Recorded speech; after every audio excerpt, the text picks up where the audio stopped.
Dans le cadre de l'examen du CAP STAG session de mai 2026, le lycée technique d'amitié sino-béninoise d'Akasato a été choisi pour abriter le lancement officiel des épreuves dans le département de l'Atlantique. Du directeur départemental des enseignements secondaires, techniques et de la formation professionnelle au représentant du préfet de l'Atlantique, en passant par l'honorable Christophe Haïti, plusieurs personnalités étaient mobilisées pour témoigner leur soutien aux candidats et encourager la promotion de l'enseignement technique et professionnel au Bénin.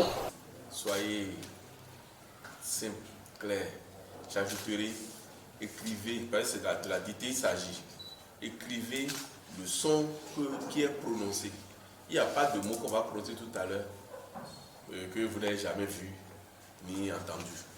Et donc par rapport à vos brouillons, s'il y a un mot vous semble, écrivez ça directement sur votre brouillon d'avant. Et essayez de faire l'effort pour garder toute la phrase.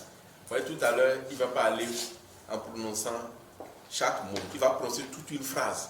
Ce qu'il faut retenir, c'est que la totalité des candidats est là. Et ce matin, au lycée technique d'amitié sino-béninois d'Akasato, centre de composition, nous avons au total des candidats de 2 spécialités qui composent. Il y a la spécialité employé de bureau et la spécialité aide comptable qui compose. Les épreuves qui seront administrées seront du niveau du candidat moyen. Il n'a pas à s'inquiéter ni à paniquer. Il n'a qu'à simplement venir tôt au centre composé. J'ai la ferme assurance que les résultats seront bons. Pourquoi pas, nous aurons 100%. Dans notre département, nous avons 3 grands lycées et les examens se déroulent dans 2 lycées. Le lycée technique et professionnel de l'UDA et le lycée d'amitié sino-béninoise d'Akasato. Dans statistiques, nous avons au total 219 candidats de sexe masculin, 405 candidates et un total de 624 candidats au niveau de notre département. C'est ce qu'ils ont appris tout au long de l'année, c'est ça qu'on va leur demander, d'être concentrés. Et l'espoir qu'on place en eux, c'est qu'on ait 100% de succès, donc que le département de l'Atlantique soit meilleur. Ils nous l'ont promis et je suis sûr qu'ils sont bien encadrés, et on aura les bons résultats. On s'est adressé aux encadreurs, aux surveillants de salle.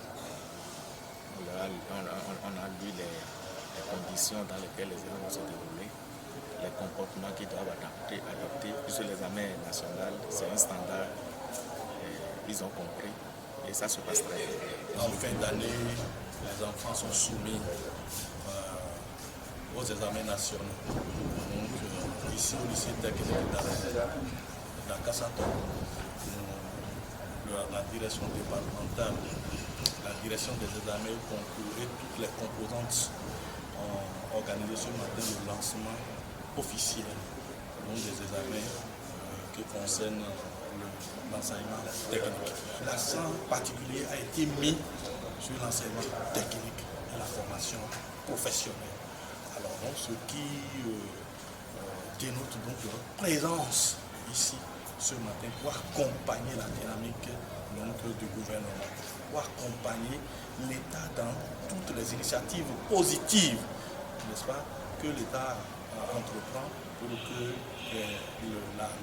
le Made in Bénin, c'est-à-dire qu'est-ce que vous savez faire, en quoi vous êtes performant, que ces objectifs-là soient atteints.